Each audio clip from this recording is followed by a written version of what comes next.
തെരഞ്ഞെടുപ്പ് കമ്മീഷനെതിരെ ഗുരുതര ആരോപണങ്ങളുമായി രാഹുൽ ഗാന്ധി. മഹാരാഷ്ട്രയിലും കർണാടകയിലും വോട്ടേഴ്സ് ലിസ്റ്റിൽ ക്രമക്കേട് നടത്തിയെന്ന രേഖകളുമായി രംഗത്ത്. ബിജെപിയുമായി ചേർന്ന് കമ്മീഷൻ വോട്ട് മോഷ്ടിച്ചെന്നും രാഹുൽ. ആരോപണങ്ങൾ ചട്ടപ്രകാരം എഴുതി നൽകാൻ രാഹുലിനോട് തെരഞ്ഞെടുപ്പ് കമ്മീഷൻ. കോൺഗ്രസിന് തോൽവിയിൽ നിന്നുണ്ടാകുന്ന നിരാശയെന്ന് ബിജെപി.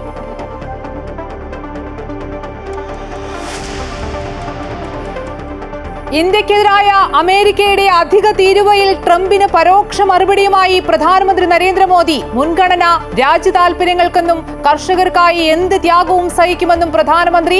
റഷ്യയിൽ നിന്നുള്ള എണ്ണ ഇറക്കുമതി നിർത്തില്ലെന്ന് വിദേശകാര്യ മന്ത്രാലയം. റഷ്യൻ പ്രസിഡന്റ് ഉടൻ ഇന്ത്യ സന്ദർശിക്കുമെന്ന് ദേശീയ സുരക്ഷാ ഉപദേഷ്ടാവ് അജിത് ഡോവൽ. ട്രംപ് പുടിൻ കൂടിക്കാഴ്ച ഉടനെന്നും സൂചന.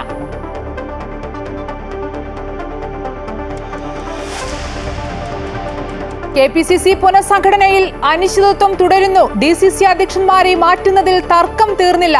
ബിജെപി സംസ്ഥാന കോർ കമ്മിറ്റി പുനഃസംഘടിപ്പിച്ചു.